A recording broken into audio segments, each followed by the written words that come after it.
Welcome to another special edition of Daily Airline News, focusing on the search for MH370. I'm Jeffrey Thomas, and delighted to say once again, joined by my co-host Richard Godfrey, the UK aerospace engineer, who has taken Whisper technology, worked with it, perfected it as a tracking tool for aircraft, and located a new spot for MH370.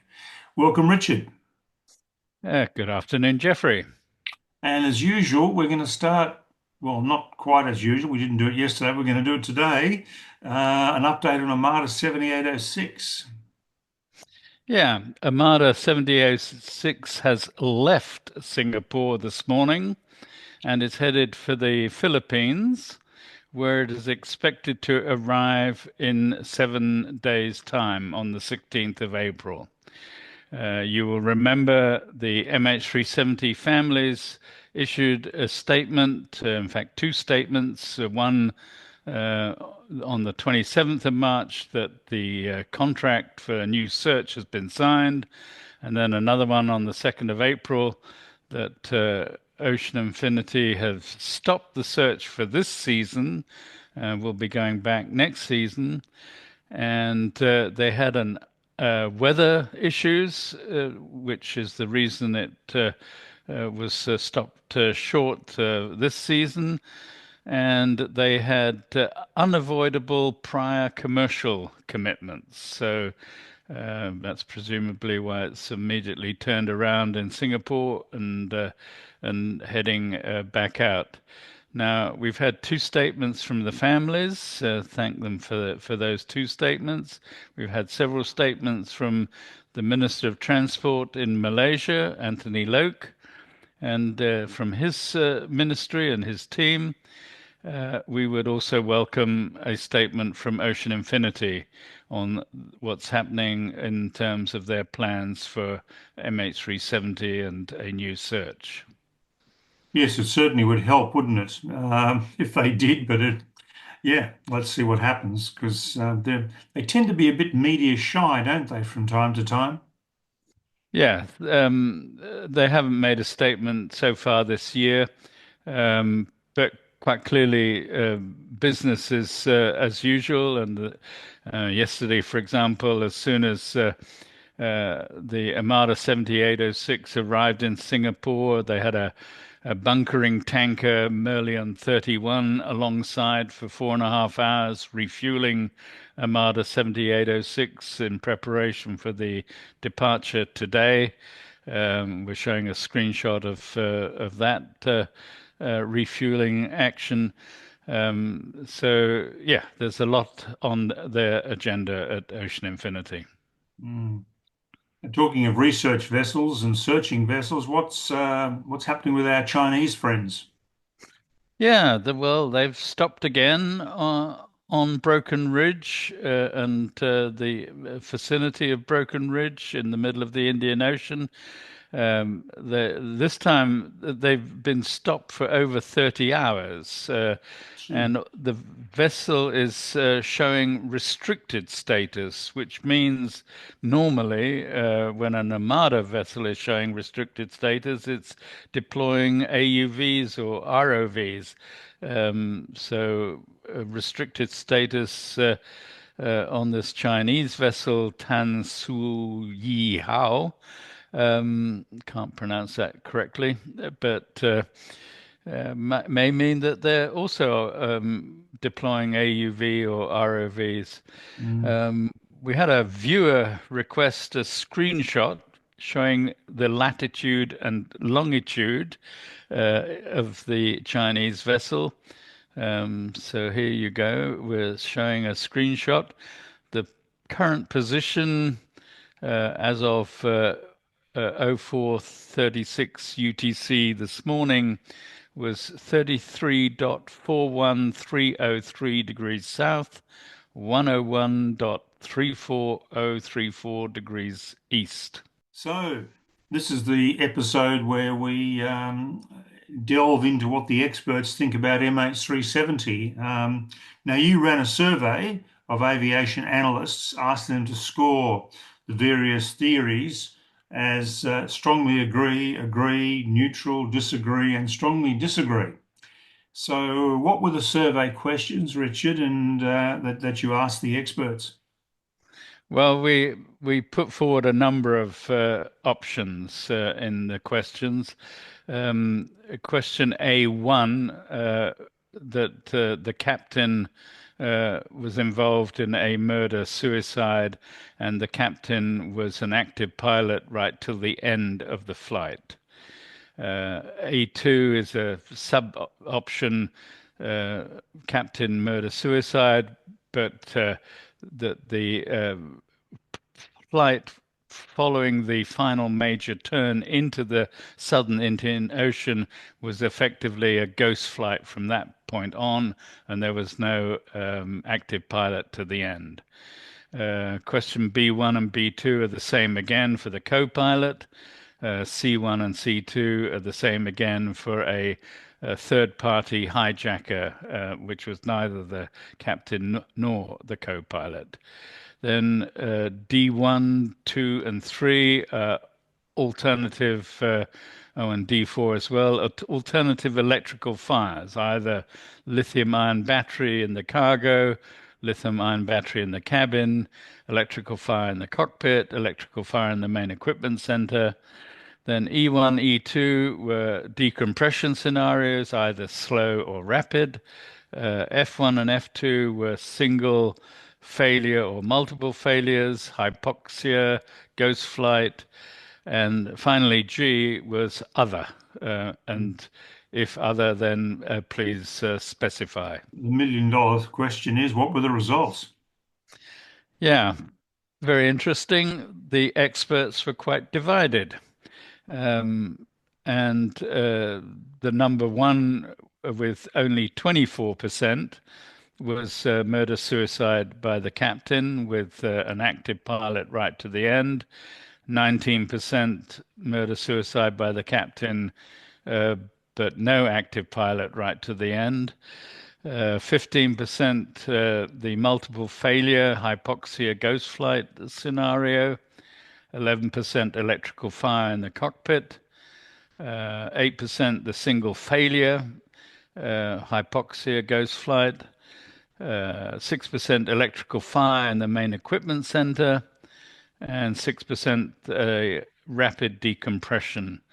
And actually, no one at the time submitted a other, and so there were no other alternatives apart from that range that I've read out, which is quite a large range uh, of different scenarios which divided the experts. Correct me if I'm wrong, but I think you reran that survey recently with our dear friend Blaine. What did he have to say on this one? Well, I think that was very interesting. Blaine Gibson kindly responded, and he said, in his opinion, and he knows a lot about oceanography and drift analysis, but he fully admits he doesn't know about whisper and other things like that. But he thinks it's something that the experts didn't come up with. So it was none of the above that we just talked about, and it's something different and not typical for an aircraft incident. In other words, it, he has specified a other Mm. scenario, and he's saying it's one which you cannot specify until you find the wreckage of MH370. And no one knows exactly what happened or can even conceive of what might have happened.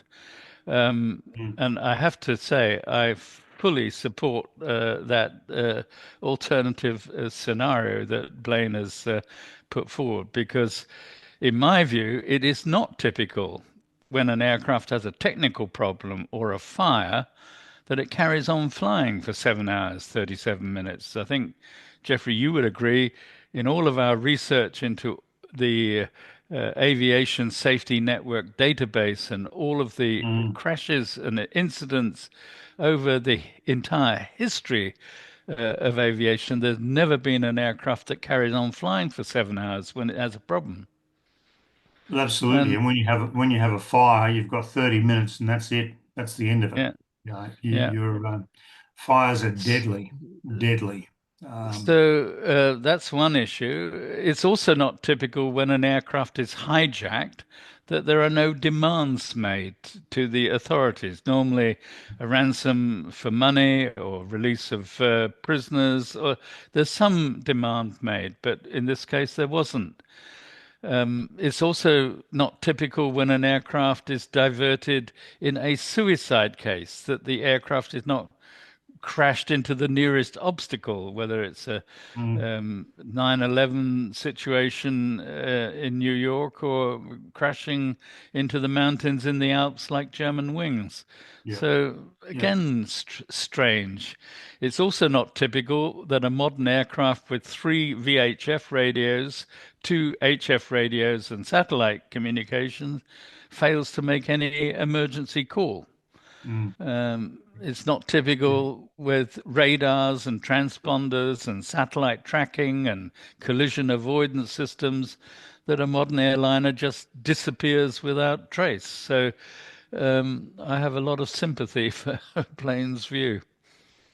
In the aviation industry, freak events, it's kind of funny. Freak events in the Northern Hemisphere are called black swan events because you don't have black swans. Down here, down under, we've got loads of black swans, so we call them white swan events. So we shouldn't make light of it. It's a very serious subject. But, the 150 books written about MH370, what's the general consensus of those books? I mean, I must confess, I've only read one or two because the titles actually put me completely off. Yeah, well, most people read the title and maybe they read the cover page with the outline, or they read a book review. But a lot of people still read the entire book, and sometimes Mm, even more than once. mm, Um, the books make all of the above scenarios that we've mentioned. Um, and they add a number of other scenarios. So, for example, they talk about hijacking, but hijacking coupled with remotely diverting the aircraft to, for example, Diego Garcia, or, for example, to Kazakhstan. The books also have scenarios where it's the Americans or the CIA more particularly, or the Russians or the Chinese, or a conspiracy of a number of governments, or UFOs, or aliens. So there are a lot of alternative scenarios in the books, and 150 different theories in total. So, what is your conclusion? Well, I haven't come to one yet. We need to find the wreckage of MH370, is my conclusion. And we Mm, need to recover the data on the flight data recorder and the cockpit voice recorder if we can. And I mm, think we need to do forensic evidence of who was in the cockpit. And we need to recover important items of wreckage like engines or flaps or whatever has give us a clue to try and solve this mystery and come to a conclusion in the investigation. mm. Now, you've come up with a great idea. Uh, Viewer survey. What would you like the viewers to do? Well, we've heard from the experts and we've heard from 150 different book authors, but we would be very interested to hear what you think. So, what do you believe happened to MH370? And the way we're thinking of doing this survey of what the viewers think is from in any comment on any episode from today onwards for the next week, all you have to do is use the keyword survey, and then add a single sentence with what you think or believe happened to MH370. And the rules are simple. You only get one vote, so you can't put the same comment in 100 times. And the first one you put in will count. So if you do put 10 comments in, that the first one will count. If you say something like, I don't know, that's a perfectly valid answer. Or if you say something like, it was the aliens, that's a perfectly valid answer. If you say it was a fire, that's okay. And we will collect all of these answers and categorize them and see what is the the view held by the most viewers out of all this, and we will publish the results in a week time when we have all the data. If you answer with something like doing a survey is a bunch of shit, we will note that as a invalid response. And hopefully we won't have too many invalid response, but the list will add up to 100%. There'll be even a category invalid response. That's going to be great. Yeah, And it'll be very interesting to get the feedback from the viewers as to what they believe. And yeah, so that will be, as Richard said, that'll be a week's time. So you've got a week to put your thoughts together. And as Richard mentioned, put the word survey in first, then the line about what you think, and then we will blend all these together. So, yeah. yeah. So one further request, if you really want to talk about the survey work that Ocean Infinity were doing, let's call it the mapping work or something different. Mm. So just use the word survey when you really want to make a statement in answer to the request to submit something to the survey of viewers that we're doing. Sounds good. Okay, so that's all we've got time for today, viewers. Thank you very much, Richard, for all your work.